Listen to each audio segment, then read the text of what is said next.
Vous l'avez rappelé, Madame la Présidente, la région s'est engagée résolument en faveur de la santé dès 2016.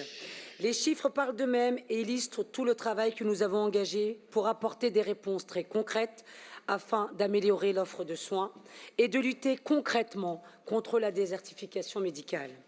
Pourtant, et malgré notre engagement résolu, l'Île-de-France est le deuxième désert médical en France. Et cette pression sur l'offre de soins va perdurer dans les prochaines années. Le vieillissement de la population, l'augmentation du nombre de maladies chroniques, la prévalence de certaines pathologies vont mécaniquement accroître la pression sur l'offre de soins alors que nous attendons toujours les effets de la fin du numerus clausus. Face à cette réalité, nous ne renonçons pas. Nous réaffirmons au contraire, à travers l'acte 2 de notre stratégie, nos priorités et nos ambitions.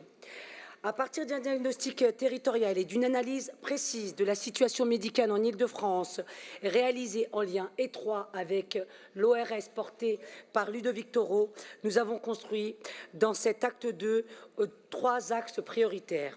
La simplification de nos aides pour en améliorer la lisibilité, l'accompagnement des solutions innovantes et des nouvelles organisations de travail pour améliorer les conditions d'exercice des professionnels de santé et la priorité donnée à l'attractivité des territoires les plus carencés.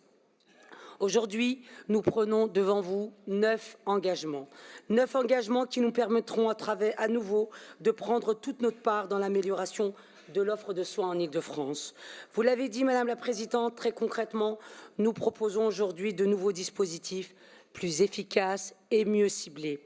Nous majorons l'aide régionale dans les territoires les plus sous-dotés jusqu'à 250 000 € pour des structures collectives, et je le précise, et nous serons aux côtés des maires, des communes et des groupements pour les accompagner. Nous lançons un bonus ruralité jusqu'à 10 000 €.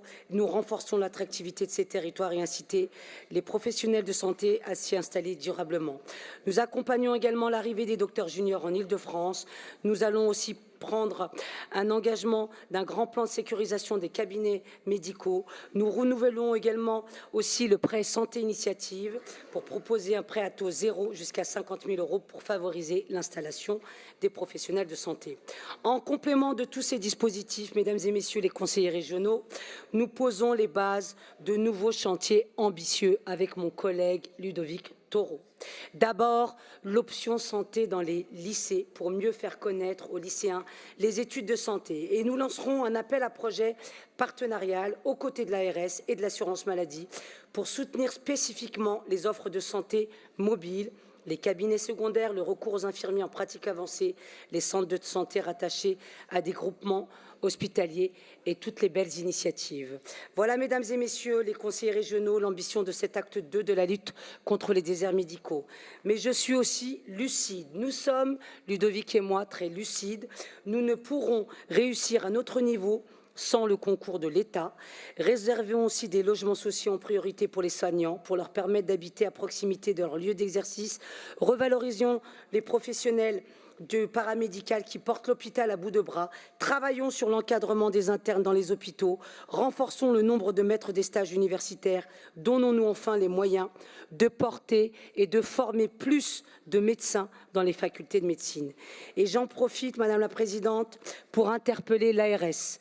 L'ARS sur le dispositif France Santé, alors que la première vague de labellisation de ces structures de santé a eu lieu en présence des conseils départementaux dont la plupart ne financent peu, voire pas du tout les structures de santé. La région n'a pas été conviée dans le tour de table. Et pourtant, ce sont plus de 60% des structures de santé labellisées qui ont bénéficié d'un soutien financier de la part de la région. Comptez sur moi pour faire en sorte, comptez sur nous avec Ludovic pour faire en sorte que la région soit présente lors du prochain tour de table de sélection et de labellisation afin de faire valoir notre rôle déterminant dans le renforcement de l'offre de soins. Vous l'aurez compris, mesdames et messieurs, les conseillers régionaux. Aujourd'hui, avec cet acte 2, la région réaffirme à nouveau son engagement indéfectible, faire de l'Île-de-France une région en meilleure santé. Je vous remercie.